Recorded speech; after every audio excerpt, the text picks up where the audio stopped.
dans la salle. « Hein ? Numéro 16. Mets-toi en sous-vêtements. » Oh, bordel ! Plus possible de reculer.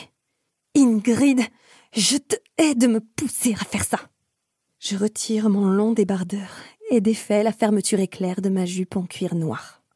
Elle descend difficilement le long de mes cuisses moites.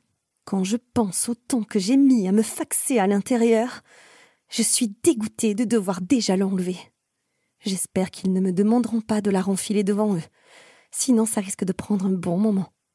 Je tire dessus en me dandinant et elle finit par tomber à mes pieds.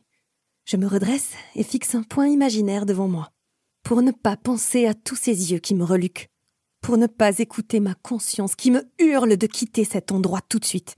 Sauf que je ne reculerai pas maintenant, pas avant de l'avoir retrouvée. « Tourne-toi !» crie une voix toujours masculine sur la gauche. Je m'exécute en essayant de garder une certaine contenance, priant pour ne pas me tordre une cheville avec ces talons horribles. « Alors, les gars !» Autant ne pas me voiler la face. Les filles qui sont passées avant moi ont eu bien plus de succès. Certaines ont même fait l'objet de gros marchandages. Pour ma part, même le Chinois antipathique, qui avait l'air mort de faim, finit par tourner les yeux et se renfoncer dans son fauteuil. « Adieu, Ego !»« Bon, très bien. Si personne n'en veut, elle part à la pioche. » »« Quoi ? Comment ça, à la pioche ? C'est plus fort que moi. Je m'imagine déjà nue au fond d'une mine, à piocher comme une malade. » Je me retourne vers la petite salle vitrée où se trouve celui qui parle dans le micro depuis plus d'1 heure. « Comment ça, à la pioche ?» je crie dans sa direction. « Ferme-la, 16, sinon tu dégages !» J'entends des rires étouffés et des grognements qui proviennent de tous les côtés. Putain, je ne suis pas une bombe, d'accord. Mais enfin, quand même ! Je suis presque à poil et en plus, j'ai acheté ces sous-vêtements exprès pour l'occasion. La vendeuse du magasin de lingerie m'avait promis que l'effet serait assuré. Hypocrite. Les lumières de la salle s'allument sans que je m'y attende, et je contracte violemment mon périnée pour empêcher toute fuite éventuelle. Merde. Je m'étais préparé à un public limité, et je me retrouve face à plusieurs dizaines de gars totalement flippants. Oh, misère de misère, j'ai encore fait une connerie. Le type au micro traverse la foule et me rejoint sur scène sans m'adresser un regard. Choisis un numéro. Je l'écoute à peine, distraite par les peintures accrochées sur ma gauche que je détaille en grimaçant. Comment cette fille peut-elle se mettre dans une telle position ?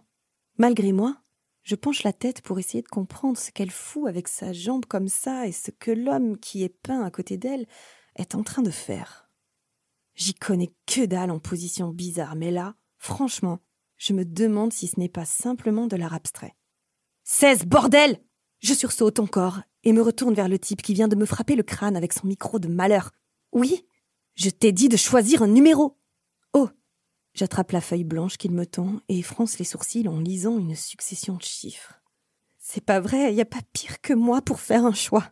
Déjà, au supermarché, je n'arrive pas à savoir s'il vaut mieux prendre des céréales miel chocolat ou les caramels pralinés. Alors choisir entre plusieurs numéros, un vrai cauchemar. Mes yeux montent et descendent plusieurs fois sur la feuille qui se soulève sous le souffle impatient de Microman. Je tente un regard vers lui, mais je m'arrête aussitôt en entendant son grognement. « Putain, mais ils t'ont ramassé où, bordel ?» il murmure pour lui-même en secouant la tête. Ceux qui me fixent depuis la salle commencent aussi à s'agiter. Je dois me décider. Le 21, le 25 peut-être ? Le 11. C'est bien ça, non ? Il finit par m'arracher le papier des mains en jurant. Et sans plus réfléchir, je lui hurle au visage un truc incompréhensible. « T'as dit quoi ?» Le 9.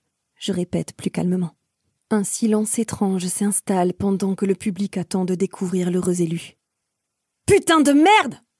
Je me retourne vers le type qui vient de gueuler d'une voix rauque en renversant sa chaise, mais je ne vois que son dos large disparaître derrière une porte qui claque avec fracas.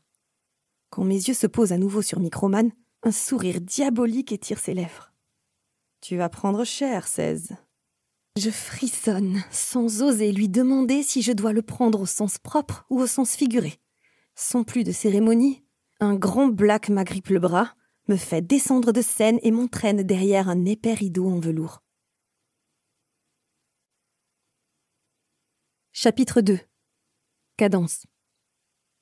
Le baraquet a toujours sa main fermement accrochée autour de mon bras. Avec sa peau noire et la mienne blanche comme neige en dessous, on croirait un gros Oreo. Impossible de...